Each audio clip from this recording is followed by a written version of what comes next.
Assalamualaikum warahmatullahi wabarakatuh. Perkenalkan, nama saya Firman Angga Saputra, NRP 07115400000035. Saya merupakan mahasiswa mata kuliah Rekayasa Internet dan Web. Di sini saya akan menjelaskan mengenai soal-soal dan jawaban yang sudah di EAS-kan kemarin.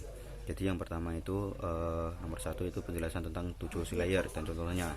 Yang pertama itu untuk OSI layer pertama itu ada physical, yaitu mengirim data melalui media transmisi, contohnya adalah coax. Terus yang kedua itu data link, dimana dia itu adalah menambahkan MAC address pada paket, dan contohnya itu ada switch. Terus ada network, menambahkan alamat pada jaringan. Terus dengan contohnya router, layer switch 3 switch. Terus ada transport, yaitu mengatur flow control, acknowledge dan mengirim data jika digunakan. Terus dengan contohnya TCP.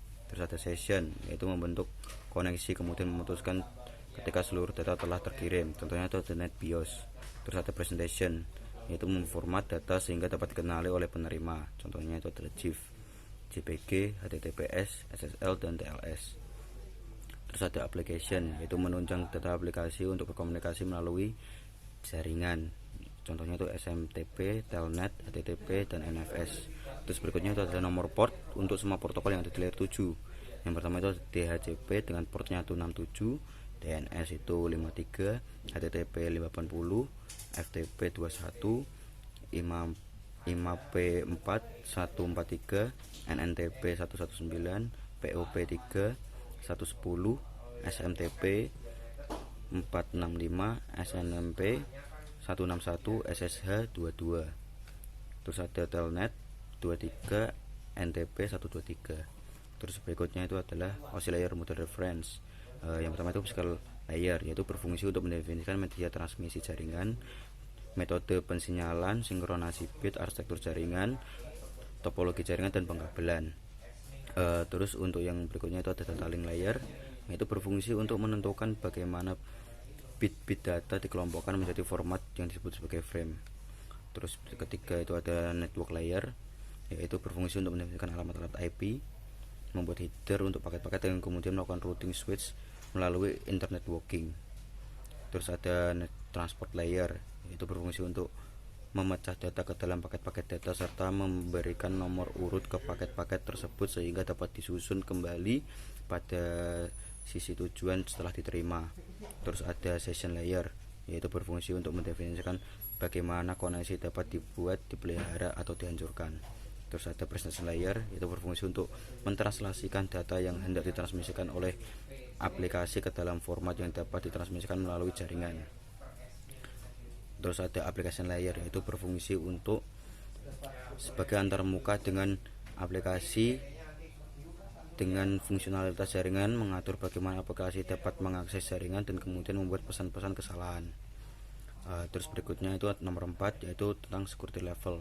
Security level di sini itu terbagi menjadi 6. Jadi yang pertama itu physical security, dia itu terdiri dari operation center security, server dan network komputer, netbook komputer. Terus ada network security, yaitu terdiri dari network interface, encrypt network traffic, wireless network, port, and network firewall. Terus ada application security, yaitu terdiri dari service, hardening, input validation, patch and update, dan software lock. Terus ada file security, yang dimana itu yang pertama itu permission, yaitu read file, write file, execute file, read directory, write directory. Terus ada user security, dimana itu ada terdiri dari privilege escalation attack, identify management, password protection. Terus ada procedural security, operational security, yang terdiri dari operational security, dumpster diving, paper shaders. Terus nomor 9 tentang job description. Yang pertama itu ada web application designer, dia itu membuat aplikasi untuk membuat web. Terus ada information security analyst, yaitu orang mengukur keamanan suatu perusahaan dari masa-masa cyber attack. Terus ada web designer, orang yang membuat web design untuk kliennya.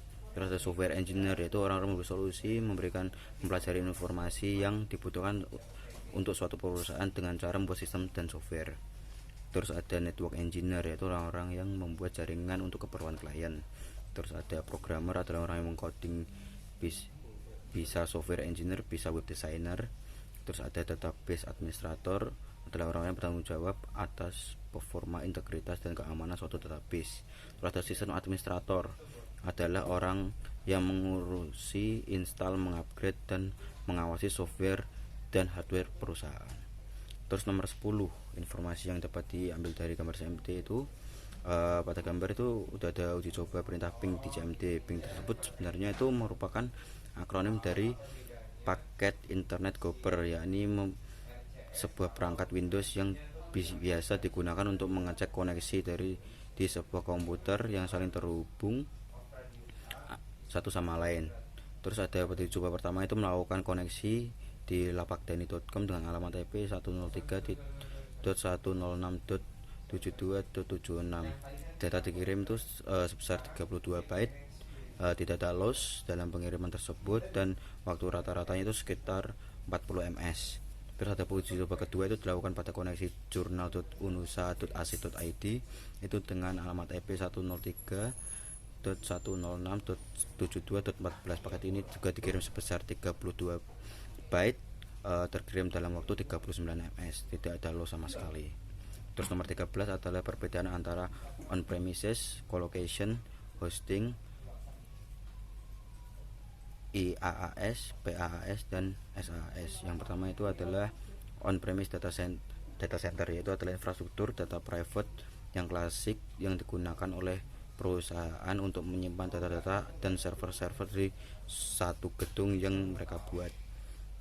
Terus ada colocation data center, di mana itu ada tempat menyimpan data suatu perusahaan di perusahaan ketiga atau third party facility untuk menghemat biaya dan tidak membuat infrastruktur sendiri. Terus ada cloud itu layanan penyimpanan di internet secara online. Terus ada software as service, software as a service juga dengan berbagai layanan aplikasi cloud juga merupakan pilihan umum digunakan untuk bisnis di pasar cloud. SaaS ini memanfaatkan internet untuk mengirim aplikasi yang dikelola oleh vendor pihak ketiga. Terus ada PaaS, platform as a service, yaitu menyediakan komponen cloud untuk perangkat lunak tertentu yang saat digunakan terutama untuk aplikasi. PaaS ini memberikan kerangka kerja bagi pengembang yang dapat mereka bangun dan digunakan untuk membuat aplikasi yang disesuaikan. Terus ada IaaS, yaitu terbuat dari sumber daya komputasi yang sangat skalabel dan otomatis. IaaS ini sepenuhnya itu swalayan dan mengakses dan memantau komputer jaringan penyimpanan. IaaS ini memungkinkan perusahaan membeli sumber daya sesuai permintaan. Terus berikutnya itu adalah nomor 14, itu fungsi masing-masing bagian data center. Yang pertama itu entrance, yaitu pintu masuk. Main entry trap, yaitu ruangan untuk menambah keamanan. Terus ada air conditioning system untuk mengatur suhu. Terus ada CCTV kamera, itu mengawasi dari jarak jauh. Kamera CCTV. UPS itu untuk sumber tegangan dari data center. Ada generator itu sebagai pembangkit listrik agar dapat menyala selama 24 jam nonstop. Terus ada rack, yaitu tempat dimana servernya diletakkan. Ada staging room, yaitu tempat perakitan. Ada notebook, ruangan pusat manajemen jaringan. Terus ada security equipment, ruangan yang berisi peralatan-peralatan keamanan untuk menjaga keamanan. Ada rest floor untuk menjadikan lantai menjadi beruang guna kerapian kabel-kabel perangkat. Terus ada data center consolidation, yaitu pada frame nomor 15, data center consolidation pada framework Umar Zaidi akan menjelaskan fase-fase perencanaan dari lapisan bisnis, perencanaan di lapisan aplikasi, dan perencanaan lapisan infrastruktur. Demikian juga pada fase desain, fase implementasi, dan fase operasi. Pada fase perencanaan dan desain akan dilaksanakan dari lapisan bisnis menuju lapisan infrastruktur. Terus pada kedua itu fase ini itu secara hierarki menekankan pentingnya pendekatan bisnis yang digunakan pada lapisan di bawahnya. Sedang pada fase implementasi dan operasi akan dieksekusi dari lapisan infrastruktur aplikasi menuju lapisan bisnis. Terus berikutnya ada pendekatan penting dalam implementasi adalah mengerjakan pada lapisan paling bawah. Terus nomor 16 itu adalah generasi web. Generasi web pertama yaitu 1.0 itu merupakan teknologi pertama kali digunakan Word atau WWW Terus yang kedua itu adalah Web 2.0, itu merupakan teknologi generasi kedua itu yang kolaborasi online antar pengguna, itu sudah mengenal sosial media sama Wikipedia. Terus ada Web 3.0, itu udah pengguna itu dapat saling berinteraksi, seperti contoh kita chattingan di Facebook dan Twitter. Terus ada Web 4.0, itu mempelajari rutinitas pengguna, yaitu dia itu main di AI kayak gitu. Terus ada Web 5.0, itu menggunakan telepatik web, jadi seseorang itu dapat berinteraksi dengan seseorang yang lain tanpa harus mengucapkan kata ataupun bersuara, jadi langsung otomatis nyambung. Terus nomor 17 itu adalah misalkan istilah-istilah tentang IP, DHCP, ICMP, dan TCP. Jadi yang pertama itu adalah IP. IP itu adalah Internet Protocol. Dia itu protokol lapisan jaringan atau network layer, protokol internet network juga. Terus ada yang digunakan untuk oleh protokol TCP atau IP untuk melakukan pengamatan dan routing paket data antar host di jaringan komputer berbasis TCP dan TCP IP. Terus DHCP, Dynamic Host Configuration Protocol, yaitu adalah layanan yang secara otomatis memberikan nomor IP kepada komputer yang memintanya. Komputer yang memberikan nomor IP disebut DHCP server, sedangkan komputer yang menerima itu disebut klien.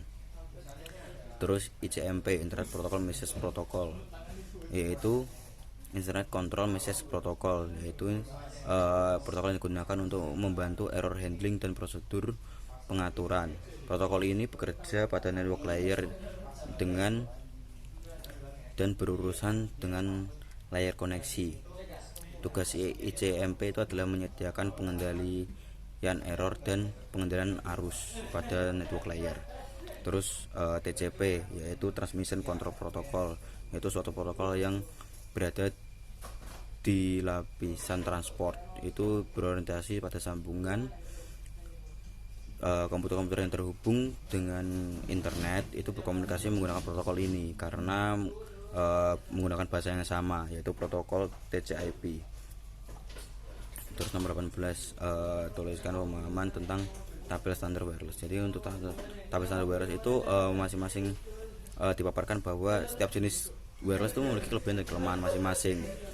Seperti pada tabel itu ditulis rata-rata di sini wireless yang paling cepat itu adalah wireless 802.11a dan 802.11g. Lalu ada dalam parameter jarak terjauh itu yang jangkau oleh Bluetooth memiliki jarak terpendek. Terus untuk wireless 802.11a memiliki risiko interference terendah tetapi sangat mahal. Untuk akses hotspot wireless 802.11b dan 802.11g itu memiliki stabilan yang baik dibandingkan yang lainnya. Terus nomor 19 itu pemahaman tentang paket IPv4 dan IPv6. Untuk IPv4 itu di sini tentu saja untuk di set 0110 untuk menunjukkan versi 6. Traffic class berupa field 8 bit berkorespondens untuk field toss 8 bit pada IPv4. Tetapi evolusi field toss setelah beberapa tahun kini keduanya digunakan untuk different class of service. Jadi meskipun ada korespondens ini dengan field toss yang lama, tetap penamaannya yang mencerminkan pengguna di bawah ini.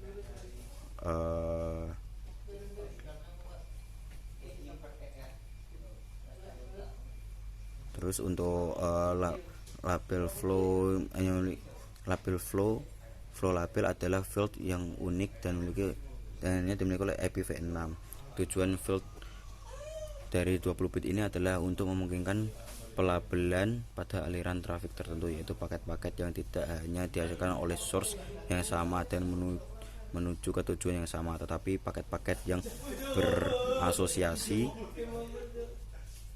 dengan aplikasi yang sama dengan source yang destination. Ada beberapa manfaat yang membedakan aliran data, mulai menyediakan sekat-sekat yang membedakan penanganan service kelas sampai memastikan bahwa jika pada saat traffic load balancing terdapat lebih dari satu jalur, maka paket-paket dengan label yang akan diforwardkan melalui jalur yang sama untuk mencegah adanya pengurutan kembali paket-paket yang datang.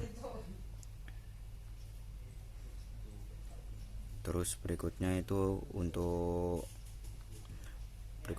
menjelaskan cara untuk mendapatkan jumlah IP yang dapat digunakan berapa range IP subnet berikut. Yang pertama itu adalah IP 10.40.1.1/24. Itu memiliki arti jaringannya itu 10.40.1.1 dengan subnet mask 255.255.255.255.0.0 yang berarti jumlah host ada sebanyak 254 dengan range IP dari 10.40.1.1 sampai 10.40.1.24 dengan 10.40.1.0 sebagai identifier jaringan dan 10.40.1.255 sebagai IP broadcast.